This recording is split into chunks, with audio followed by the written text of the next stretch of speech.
নমস্কার, কেমন আছেন সবাই? আবারও একটি নতুন ভিডিও নিয়ে চলে এসেছি। প্রয়াগরাজে যাওয়ার মতন ভাগ্য আমার হলো না। সবাই এতদিন ধরে কুম্ভ স্নানে যাচ্ছে, কিন্তু আমিও আজকে ছেলে আর বরকে নিয়ে বেরিয়ে পড়েছিলাম বারোমন্দির ঘাটে স্নান করব বলে। প্রয়াগরাজে যাওয়ার ইচ্ছে আমার বরাবরই রয়েছে, যদি কোনোদিন ভাগ্য হয় অবশ্যই। বাবা, তুমি কোথায় এসছো? বারোমন্দিরে কি করতে এসছো? শিবের জল ঢালতে। শিবের জল আর কিছু করবে না? স্নান করতে। কুম্ভ স্নান করতে এসছি না আমরা?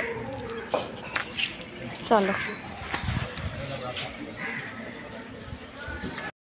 হ্যাঁ, একদম ঠিক ধরেছেন।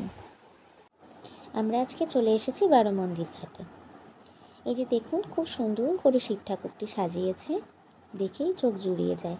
এর মধ্যে আমিও আমার ছেলেকে নিয়ে স্নান করে চলে এসেছি শিবের মাথায় জল ঢালবো। এই যে আমি জল ঢেলে নিচ্ছি, এরপর ছেলেও ঢালবে। এক এক করে আমরা সব কটি শিবে জল ঢেলে নিলাম। দু একটি শিব ঠাকুরের ঘর বন্ধ ছিল। দেখুন ছেলে কি সুন্দর জল ঢালছে। ছোট থেকেই ও খুব ঠাকুর ভক্ত, সে কারণে এসব ব্যাপারে ওর খুবই উৎসাহ। ঠাকুর দেবতা ও খুবই ভালোবাসে। নমঃ শিবায়, ওম নমঃ শিবায়, ওম নমঃ শিবায়, ওম নমঃ শিবায়, ওম নমঃ শিবায়, ওম নমঃ শিবায়, ওম নমঃ শিবায়, ওম নমঃ শিবায়, ওম নমঃ শিবায়, ওম নমঃ শিবায়। চল। সব মিলিয়ে ছেলে আর মায়ের দিনটি আজকে ভালোই কাটলো। সবাই কমেন্টে লিখবেন হর হর মহাদেব। আবারও একটি নতুন ভিডিও নিয়ে আপনাদের সামনে আসবো।